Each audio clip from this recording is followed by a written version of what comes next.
اعوذ باللہ من الشیطان الرجیم، بسم اللہ الرحمن الرحیم۔ دوستو، آج میں آپ کو مچھلی کا سالن پکانے کا طریقہ بتانے جا رہا ہوں، جو کہ آپ نے یوٹیوب پر پہلی دفعہ دیکھا ہوگا۔ ایسا طریقہ تو آپ نے پہلی بار ہی دیکھا ہوگا، لیکن اور طریقے بہت بھی ہیں مچھلی پکانے کے۔ دوستو، آپ نے ہری مرچ، ٹماٹر، ادرک، لہسن اور تمام چیزیں باریک کتر کر آپ نے ہانڈی میں ڈال دینا ہے اور 1 چمچ آئل یا گھی ڈال کر ان کو اچھی طرح براؤن کرنا ہے۔ جیسے ہی یہ براؤن ہو جائیں، جب آپ دیکھیں کہ بالکل ہی براؤن ہو چکے ہیں، تو آپ اس میں اگر ضرورت محسوس ہو تو ہلکا سا 2 یا 3 قطرے پانی ایڈ کریں۔ اگر ضرورت نہیں ہے اور یہ جل نہیں رہے، آرام آرام سے براؤن ہو رہے ہیں، دوستو آپ نے آگ ہلکی رکھنی ہے تو یہ جلیں گے نہیں اور صحیح طرح براؤن ہوں گے۔ آپ نے ان کو اچھی طرح براؤن کرنا ہے اور براؤن کرتے رہنا ہے، کرتے رہنا ہے۔ یہ دیکھیں، ہلکی آنچ پر ہلکے ہلکے براؤن ہو رہے ہیں اور آپ نے آرام سے چمچ ہلاتے رہنا ہے اور ان کو براؤن کرتے رہنا ہے۔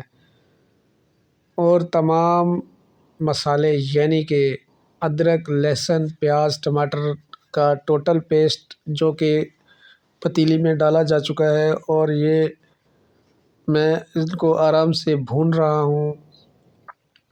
دوستو، یہ مکمل طور پر براؤن ہو جائیں گے تو میں اس میں 1 چمچ لال مرچ، جو کہ اچھی کوالٹی کی میرے پاس ہوتی ہے، وہ میں ایڈ کروں گا اور اس کو بھونوں گا۔ دوستو، لال مرچ آپ نے اچھی کوالٹی کی لینی ہے جو کہ بالکل تیز ہو۔ میں نے 1 چمچ یعنی کہ 1 ٹی اسپون لال مرچ ڈال کر اس کو بھون رہا ہوں۔ یہ آپ دیکھ رہے ہیں بالکل تمام چیزیں لال ہو چکی ہیں،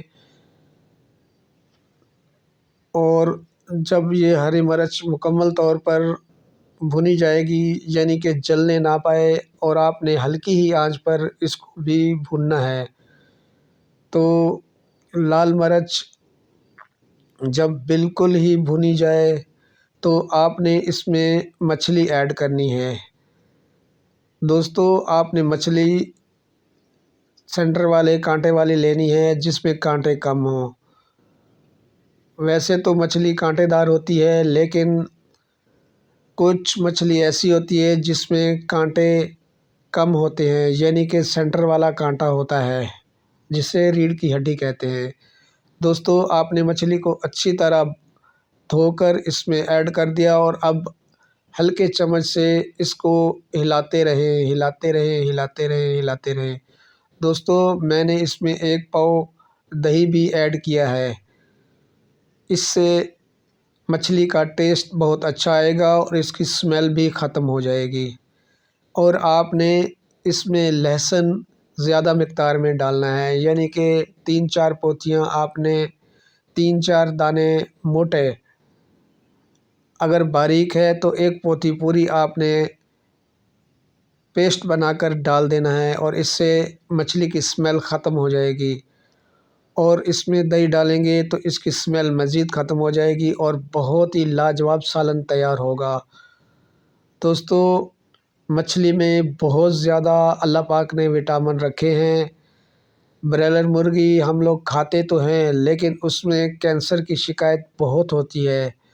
دوستو، اگر آپ کو شوق ہے ہی گوشت کھانے کا تو آپ مچھلی زیادہ استعمال کریں۔ مچھلی سے آنکھوں کی بیماری، اعصابی کمزوری، دماغی کمزوری، جوڑوں کا درد، پٹھوں کا درد اور بہت سی بیماریوں میں فائدہ دیتی ہے۔ مچھلی میں کیونکہ قدرتی غذائیت بہت ہوتی ہے، یہ کھلے پانی کی پیداوار ہے، یہ اللہ کے پانی میں گھومتی رہتی ہے اور وہاں سے قدرتی طور پر خوراک حاصل کرتی ہے۔ دوستو، اس کو ہم کوئی خوراک نہیں کھلاتے، اور یہ قدرتی خوراک کھا کر پلتی ہے، اسی لیے اس میں بہت زیادہ وٹامن ہوتے ہیں۔ دوستو، آپ نے اس میں 1 چمچ کالی مرچ، 1 چمچ دھنیا، 1 چمچ گرم مسالہ، 1 چمچ مچھلی پاؤڈر جو کہ مچھلی کا ٹیسٹ بنانے کے لیے استعمال ہوتا ہے، آپ نے ڈالنا ہے، اور 1 چمچ کالی مرچ تو لازماً آپ نے ڈالنی ہے۔ یہ گردوں کے لیے بہت ہی طاقتور ہوتی ہے، آنکھوں کی بینائی بھی بڑھاتی ہے، یعنی کہ آنکھوں کی روشنی بہت زیادہ کرتی ہے۔ دوستو آپ نے اس میں زیادہ چمچ نہیں گھمانا، آپ نے ہلکے چمچ سے بس اس کو اوپر نیچے کرتے رہنا ہے تاکہ یہ پتیلی میں جل نہ جائے، اور ہلکی ہلکی آنچ پر آپ نے اس کو پکانا ہے۔ دوستو یہ سالن بالکل تیار ہونے والا ہے اور بہت سی پیاری خوشبو آ رہی ہے۔ دہی ڈالنے کی وجہ سے اس کا ٹیسٹ اور خوشبو بہت پیاری ہو گئی ہے۔